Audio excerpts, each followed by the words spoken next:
He shouldn't be alive. In 1992, a Colorado man, Jim Davidson, ascended up Mount Rainier with his best friend Mike. And on the way down, a snow bridge collapsed. Mike died in the accident, and Jim was left by himself, trying to live and find a way out. His story of survival is really an amazing one, and it's featured in the new book called The Ledge, which is on sale starting today. Here is Jim, who survived the climb, along with Kevin Vaughan, who co-authored this book.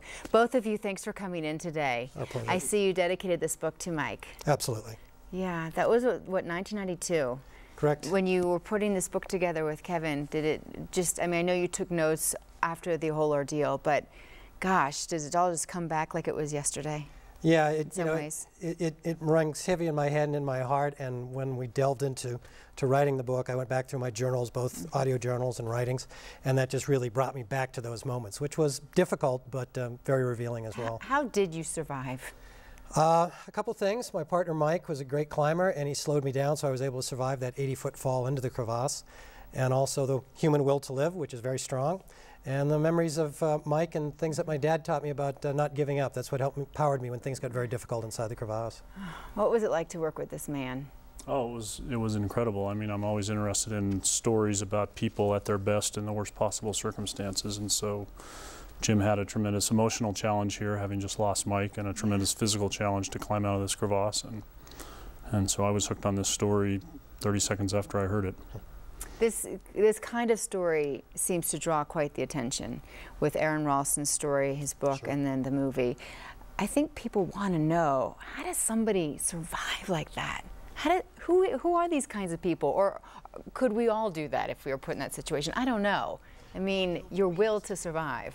Well, you're exactly right, and that's part of what we try to get across in the book, is that when people are pushed into extreme situations like that, we have a lot of strength inside us that we don't see on a day-to-day basis.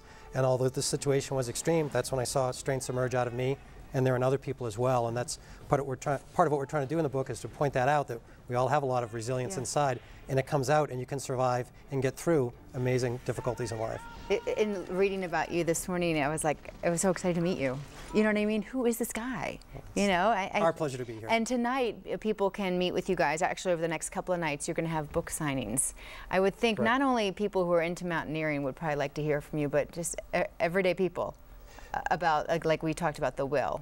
Yeah, we tried to explain a little bit about the climbing, but it's more about the human attributes than just the climbing technical stuff. Now, do you hope this will become a movie as well? I mean, is that kind of what you're... Fingers crossed. that would be the hope. I think there's a movie in there to be made, yeah, absolutely. Yeah.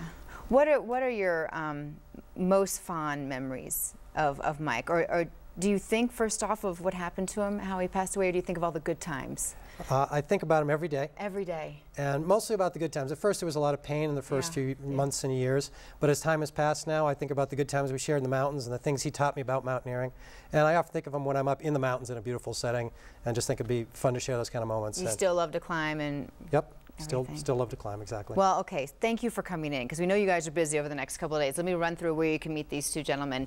The Ledge is in stores today, as I mentioned. They'll be at the Tattered Cover this evening, the one in Loda, right, at 7:30, signing copies of their books and talking with everybody. If you can't make it, they'll also be visiting the Cafe Columbine in Fort Collins tomorrow night at 7, and then the Boulder Bookstore next month. And you could probably, do you all have a website that people can go to find more information? We do, speakingofadventure.com and KevinVaughan.net. Very good. Guys, thank you so much for coming in, and we'll be right back. Our pleasure.